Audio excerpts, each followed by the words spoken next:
Hey, it's Brewbird. I'm a Canadian distiller making spirits in England.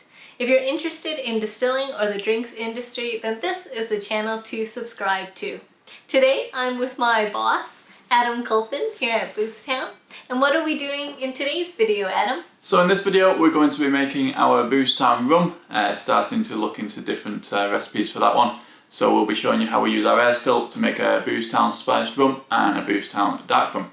So let's go. Adam! What happened? Well, I guess that's what happens when you mess with magic.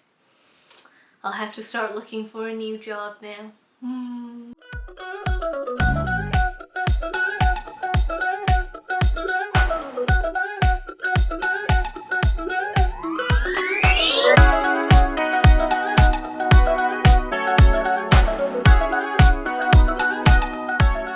We're planning to launch a spiced and a dark rum here at the Coal and Cotton. So Adam has purchased in some bottles of 37.5% ABV white rum to charge the AIRSTILL with.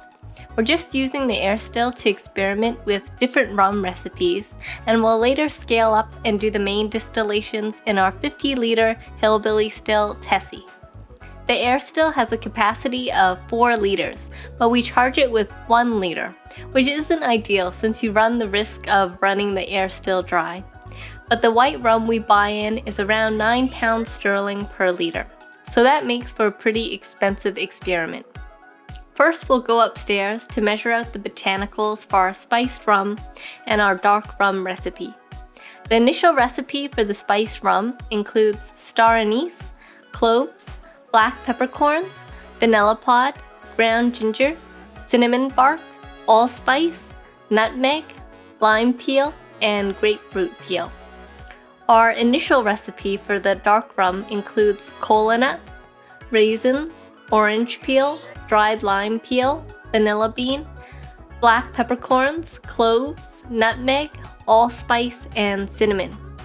The cola nut is very interesting and something I haven't seen before. It's a caffeine-containing nut from trees of the cola genus. It has a bitter flavor and contains caffeine and is chewed in many West African countries. It's best known as a flavoring ingredient and a source of caffeine in cola beverages. Reportedly, cola nut extract was originally an ingredient in Coca-Cola, but it no longer is. I came up with the dark rum recipe, and before I got here, Adam had done some experiments with the spiced rum recipe, and I edited that recipe when I got here. We're distilling the dark rum recipe first, so we've put in the spirit and the spices and botanicals. Adam also puts in some ceramic shards, which he says helps the still heat up faster. I know you can buy ceramic boiler enhancers, which are supposed to prevent the wash from frothing over. But since we're charging the still with the spirit, white rum, and not a wash, which has proteins and dissolved carbon dioxide in it, it's not a concern. So the ceramic shards aren't really necessary here.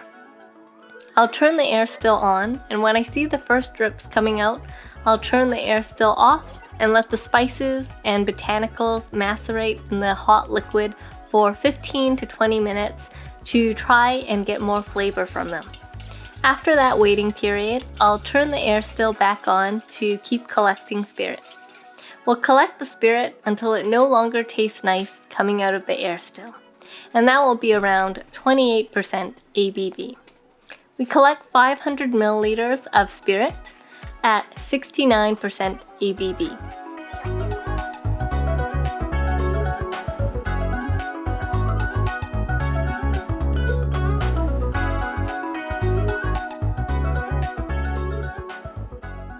Then, Adam will use just regular tap water to dilute the rum down to 40% ABV.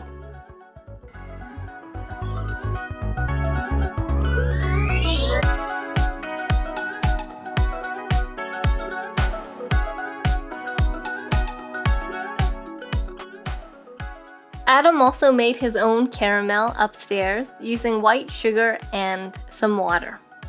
He poured 50 milliliters of this caramel into the dark rum and 50 milliliters into the spiced rum as well. Then we did a taste test, so let's hear what other people thought. That was 6 gram lime. It's very citrusy, isn't it? It is too much. It's the overwhelm. Yeah. I think it's the grapefruit. Yeah, I think it's a grapefruit, that's what it is. See, for me, I think it still needs a bit more caramel. Yeah, I agree. Absolutely. I agree. So maybe take away that sharpness. Yes, it's very sharp that. I struggled. It's fresh. It's at least alcohol. I know, yeah. Yeah, but you'll just drink anything, at least I'll have a taste for something. You're just like, Yeah. It's all the one. My updated spiced rum recipe wasn't exactly well received. Everyone kept saying they liked Adam's original recipe more. But everyone did like my dark rum recipe. They liked Adam's original recipe for the spiced rum, so we decided to go with that, but with a few minor tweaks. Adam's original recipe had a lot of star anise in it, so it had a strong star anise or licoricey flavor, which I wasn't a fan of. But then again, I really disliked black licorice, whereas the other people who tasted the rum really liked black licorice, which is why they liked the flavor. Also, in Adam's original recipe, he used half a vanilla bean pod in 1 liter of spirit, which he charged the still with. Vanilla bean pods are incredibly expensive, so it wouldn't have made sense to scale that up. We would have had to put in 25 vanilla bean pods, so that's 40 pounds just for that one ingredient in our rum recipe. A few more rum experiments on the AIRSTILL, and now we have the flavor we want. We also put in some homemade caramel, which Adam made by heating up some sugar in a pan upstairs.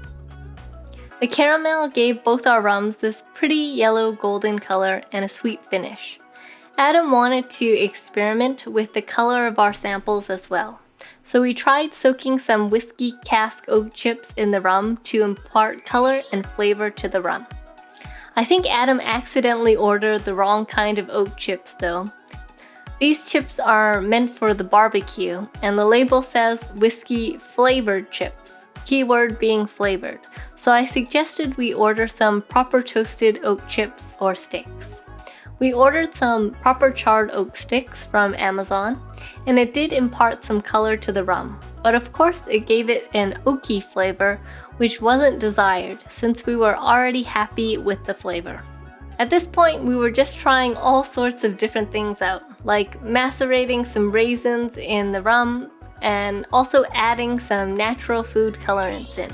Adam said he wanted the dark rum to be black, like Kraken, so he ordered some black food coloring. It came and it was a lot more viscous than we expected it to be.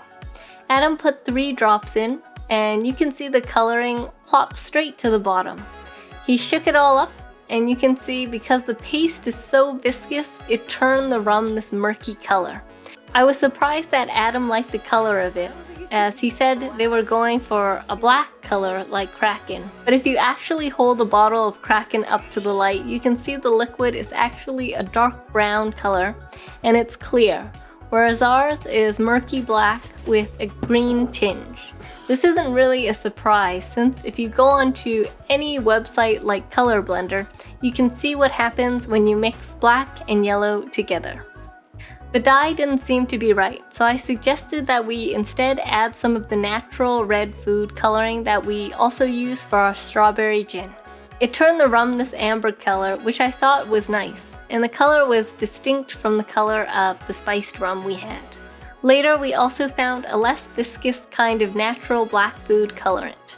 I've worked it out on this color blending site that if we have the yellow color from the caramel, the red from the natural food colorant, and some black food colorant, we'll end up with this sort of super dark brown color here.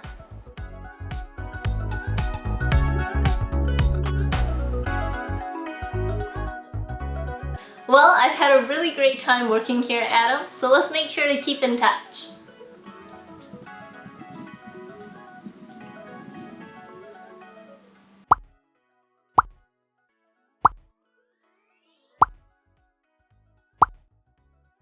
In the meantime, please support the channel by giving this video a thumbs up and hit the subscribe button for more distilling and distillery videos.